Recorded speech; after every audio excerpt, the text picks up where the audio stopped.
Excellence, Monseigneur Augustin Simen Ndiaye, évêque de Saint-Louis, Abbé Gragini Kali, curé de la paroisse Sainte-Thérèse de Louga, Monsieur René Ndion, vice-président du conseil paroissial de Louga, religieuses et religieux, autorités coutumières et administratives, Monsieur Armand Bakouri, président de la communauté catholique Saint-Gérard de Kébémer, chers invités, rendons grâce au Seigneur qui nous a permis d'être réunis autour de cette auguste assemblée pour célébrer la fête patronale de l'église de la chapelle Saint-Gérard de Kébémer, consacrant l'inauguration de la grotte de la Sainte Vierge Marie. Fidèles chrétiens, je mesure avec humilité et modestie l'honneur qui m'échoit d'être le parrain de cet événement. Vous, communauté catholique Saint-Gérard de Kébémer, veuillez retrouver ici l'expression de ma profonde reconnaissance. Permettez-moi, Excellence, Monseigneur Augustin Simen Ndiaye, d'exprimer notre profonde gratitude à votre illustre prédécesseur, Monseigneur Ernest Sambou, qui a célébré une messe mémorable dans la salle des fêtes de la mairie de Kébémer en juin 2004. Nous lui souhaitons une bonne santé et une longue vie. Infatigable dans le sacerdoce, Abbé Jean-Louis Colly n'a ménagé aucun effort pour la réalisation et l'érection de la chapelle Saint-Gérard de Kébémer. Nous lui adressons nos vifs remerciements. Il a aussi fortifié notre foi et réaffirmé notre évangélisation.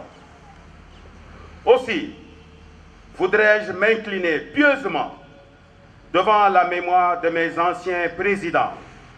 Je veux nommer Feu Albinos Nzalé et Paul Ndiaye, qui ont accompli un travail remarquable au sein de la communauté catholique Saint-Gérard de Kébémer. Que leur âme repose en paix.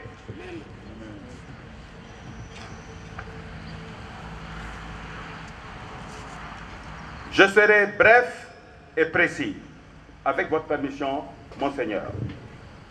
Arrivé à Kébémer en 2002 et à peine avoir effectué un séjour de 2 mois, Feu Paul Ndiaye fut la première personne à me rendre visite.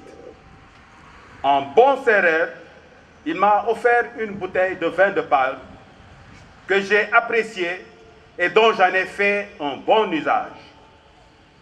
Naturellement, nous avons échangé et il m'a demandé d'assister à l'Assemblée générale de la dite communauté, ce que j'ai accepté. Le jour de l'Assemblée générale, pendant que le protocole s'affairait sur les candidatures, à l'unanimité et par acclamation, et à ma grande surprise, je fus élu président. J'avais une équipe jeune, dynamique et engagée à qui je rends hommage, dont le travail a porté ses fruits. Je veux citer Samuela Tine, Marie-Rose Tchompi, Félix Ndion et Jacob Correa, pour ne citer que cela. À l'époque, la messe était tournante et se faisait de maison en maison. Un dimanche, après la messe, je me suis à nouveau entretenu avec Feu Paul Ndiaye, qui me fit savoir que nous avons un site offert par un bienfaiteur. Aussitôt, nous avons entamé les démarches administratives qui nous ont conduits tour à tour chez le préfet et le maire. Le maire nous recommanda auprès des agents du cadastre de Louga.